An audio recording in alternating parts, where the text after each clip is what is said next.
Uau! Quants llibres! Mira aquell que gran.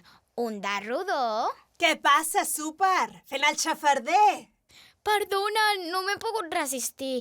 Què pretens fer avui amb tots aquests llibres? Avui he vingut amb el propòsit d'investigar el llibre com a objecte i veure com en algun d'aquests llibres la forma, la mida i el format també ens parlen i ens conten. Per ser bons lectors necessitem saber de què estan fetes les històries. Descobrim-ho al taller literari. A veure. Dius que els llibres ens parlen? Com vols que ens parli la mida o la forma d'un llibre? És una manera de parlar. Ara ho entendràs. Què veus aquí? Un llibre?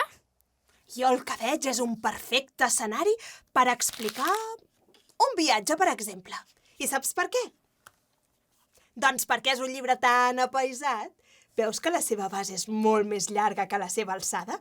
Que quan l'obrim, les dobles pàgines ens ofereixen un espai meravellós per un escenari ben ampli que ens ensenyi el trajecte d'un tren.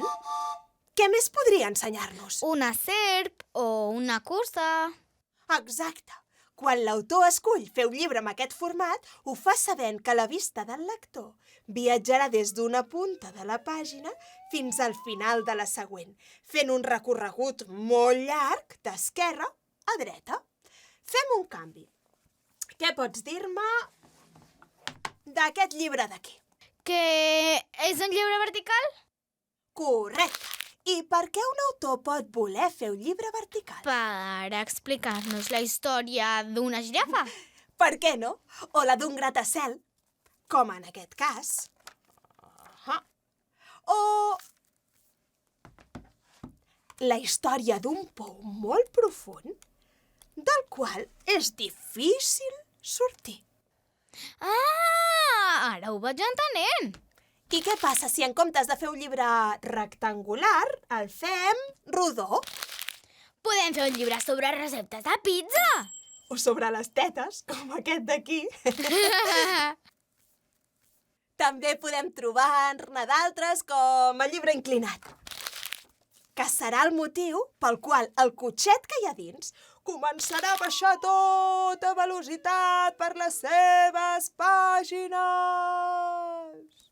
I llibres en format acordió. Aquests són els desplegables o leporelos i ens permeten contemplar de forma panoràmica un escenari o una sèrie d'elements, com en aquest altre cas. I la mida? Has dit que també parlava, no? Sí, és clar que sí. La mida pot comunicar i jugar un paper molt important. Com, per exemple, passa en aquest llibre formiguer d'aquí. Hi ha tants detalls que aquí les pàgines grans ens ajuden a contemplar-los sense perdre-hi la vista. En aquest cas d'aquí, per què penses que l'autor ha optat per fer un llibre tan gran que en realitat va adreçat als més petits?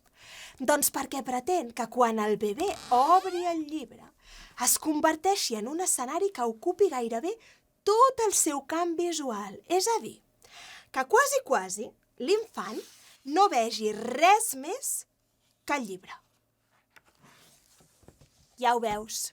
Forma, format i mida són un camp d'experimentació.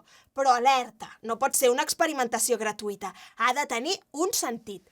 T'hi fixaràs a partir d'ara? Sí, estaré molt atent. Molta sort en la pròxima lectura.